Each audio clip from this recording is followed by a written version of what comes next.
Hello, you wonderful people. So for today's video, I'm going to do a thoughts and theories about the TV show Legacies. In particular, this is going to involve me covering some spoilers that came about in the most recent episode, that being episode 4. So if you're not completely caught up with Legacies, do not watch this video because we're going into heavy spoilers, so you have been warned. So as the title kind of implies, I'm going to be talking about what recently, the new developments that happened with Landon, potential thoughts and theories about what that can necessarily be. Some of these are going to be points I brought up in my review, but I'm going to save those for later. I'm going to start off with some thoughts I've had more recently. Now these kind of coincide with some of the thoughts I had before, but obviously as we know with Landon's situation, my thought is, what if Landon technically was a tri-bred because of that whole situation? In a sense of like kind of similar to Hope, where she's a werewolf, vampire, and witch. What if technically speaking he was a human, a phoenix, and Malivore? Like, my thought is, like, maybe like the moment he died, obviously we know he lost his abilities as a phoenix. Very similar to like the Traveler situation in season 4 of the Vampire Diaries, when they crossed the Mystic Fall boundaries after the Traveler set that whole situation up. Everyone died, and basically when you died, all the magic in you got wiped away. All this time we thought like, oh, Landon's just a regular human, but when in actuality he's actually that piece of Malivore that makes up who he is, his constitution, because at the end of the day, he's still Malivore's kid. So there's that thought process. What I kind of lean in that, like I said, making him kind of a tri-bred, but what if we even just went as far as just saying hybrid?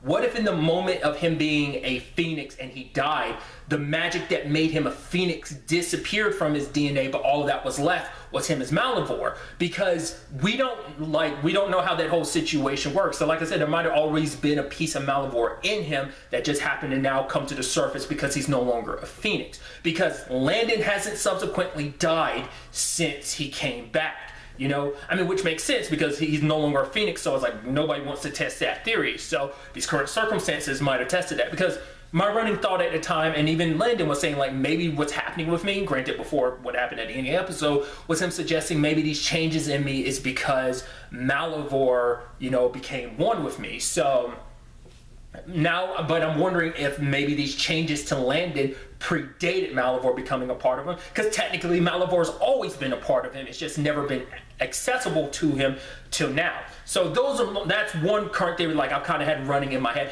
I don't know if they'd go down that route, at least what I theorize. Maybe they'll go down a much simpler version of that, because I feel like I overcomplicated things a little bit there, so there's that.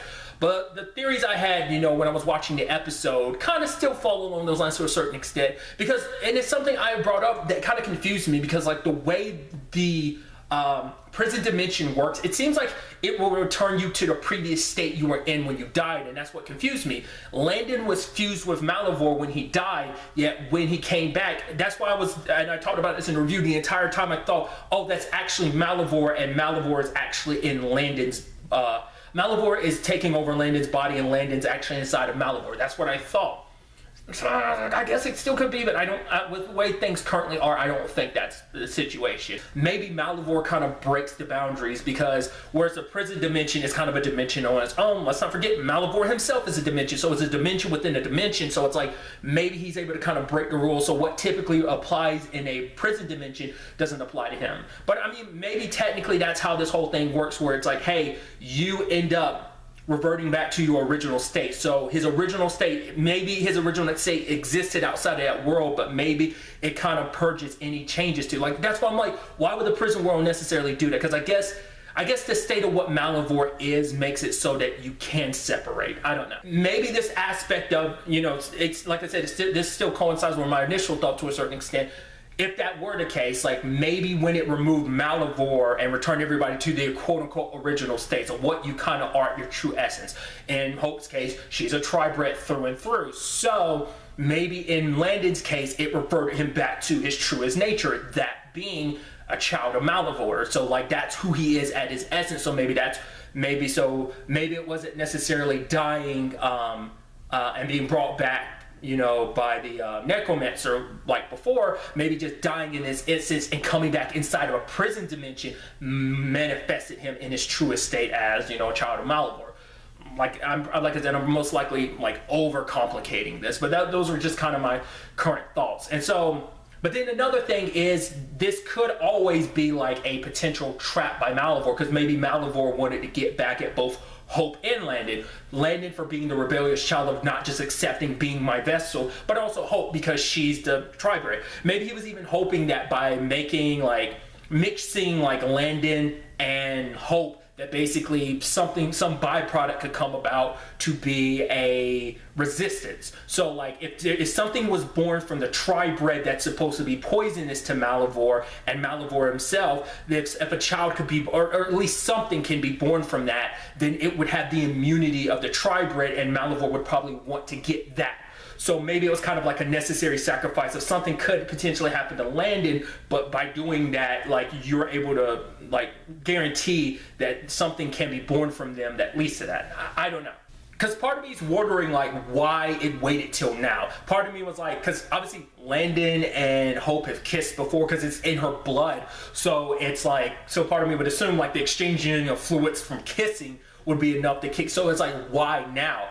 Was it him going inside of Malivore? Because now that I've thought about it, because this is the first time Landon has ever been inside of Malivore. It's not the first time Hope ever did. So maybe it was that moment that changed everything.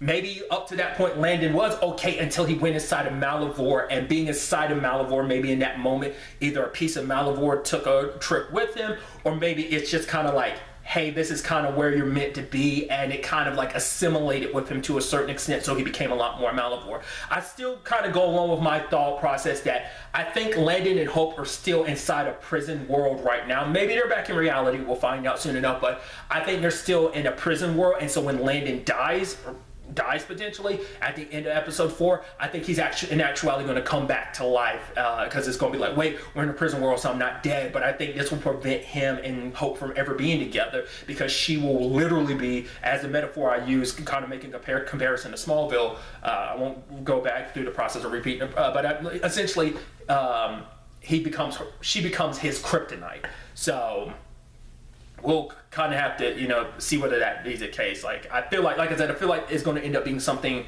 somewhat simple, not as convoluted as I'm kind of making. It'd be kind of cool if it was still something as intricate as that. And like I said, it might still be, but it might just be that I'm over-examining it, and there probably is a much simpler explanation. Along these lines, whether it was intentional for Malivore or not, part of me had also wondered, could this be potentially Landon going down the route of becoming, not like Malivore becoming a part of him and like, oh, I become Malivore, like as him becoming a new Malivore, a new kind of pocket dimension golem all in its own right. Like, once again, that is technically somewhere in his DNA, so maybe that could potentially apply in this instant. Just my wild theories at this point in time. Like I said, this is just some of the stuff going through my head. I'd love to get to know your thoughts in the comments down below. Do you agree with anything I say? Do you agree with some of it but not others? Do you completely disagree? I'd love to know your thoughts. Like, what do you think is going on with Landon, and what do you think this potentially means